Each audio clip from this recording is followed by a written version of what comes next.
Haleluya, haleluya, puji Tuhan, saudaraku yang dikasih oleh Tuhan.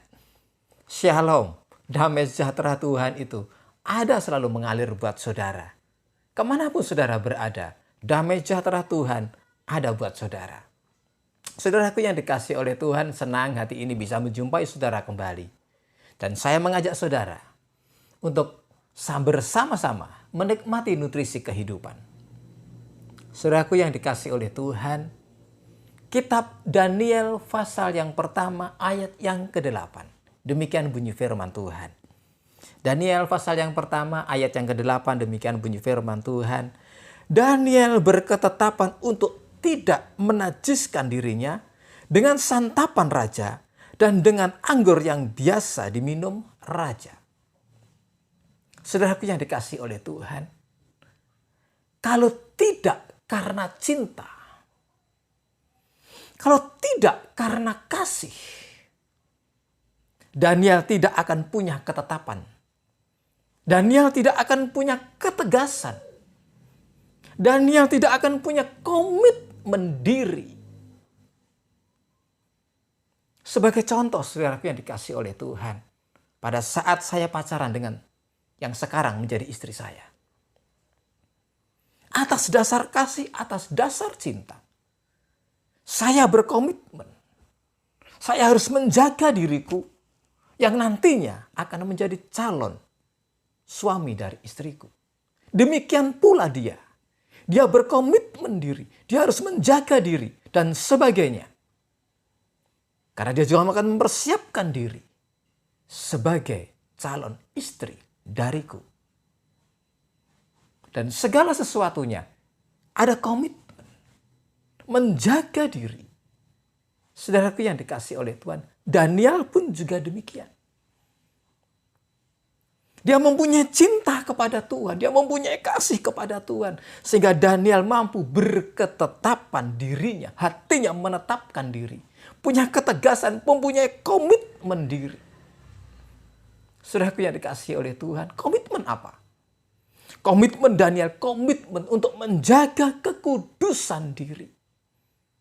Hidup kudus di hadapan Tuhan. Dia tidak menajiskan dirinya dengan santapan raja dan dengan anggur yang biasa diminum oleh raja. Dia berkomitmen diri untuk bisa menyenangkan hati Tuhan. Dia berkomitmen diri untuk tetap hidup takut kepada Tuhan.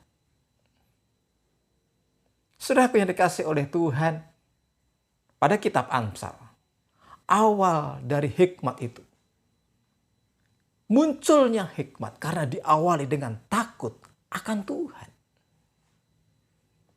Takut akan Tuhan, awal hikmat itu diperoleh. Buktinya apa? Pada ayat yang selanjutnya, ayat yang ke-20. Karena Daniel berketetapan diri untuk takut kepada Tuhan, untuk hidup taat kepada Tuhan. Dibandingkan dengan yang lainnya, Daniel jauh lebih, hikmatnya lebih, 10 kali lebih daripada yang lainnya. Saudaraku yang dikasih oleh Tuhan, saya ulang lagi. Karena punya cinta, karena punya kasih kepada Tuhan, Daniel mampu mempunyai komitmen diri. Bagaimana dengan saya dan saudara kepada Tuhan? Babel, gambaran sang iblis. Babel, gambaran dunia ini. Apakah saya dan saudara mempunyai komitmen diri untuk tidak menceburkan diri kepada dunia ini yang menuju kepada kebinasaannya? Yang penuh dosa, penuh dengan kenajisan. Kita punya ketegasan, kita punya komitmen diri, punya garis tegas. Bahwa kehidupan ini, kehidupan saya dan saudara, untuk tetap menjaga diri. Mempunyai komitmen hidup takut kepada Tuhan. Hidup kudus di hadapan Tuhan. Hidup taat kepada Tuhan. Saudaraku yang dikasih oleh Tuhan. Komitmen Daniel juga. Komitmen yang mempunyai kerendahan hati. Komitmen yang mempunyai kerendahan hati. Buktinya pada ayat yang selanjutnya.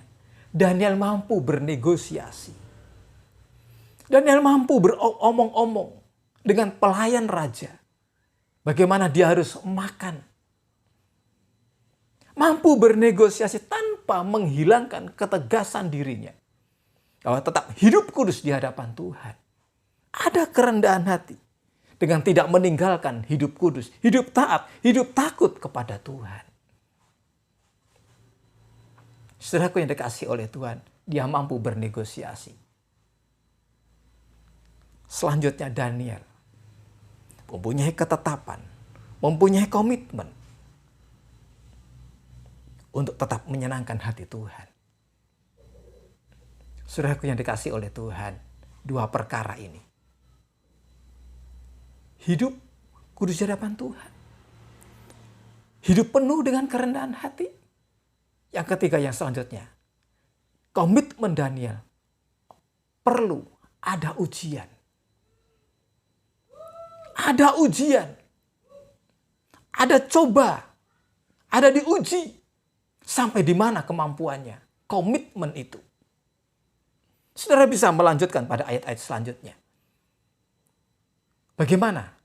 Ternyata komitmen Daniel mampu mengalahkan, tidak kalah dengan mereka yang minum dengan santapan raja.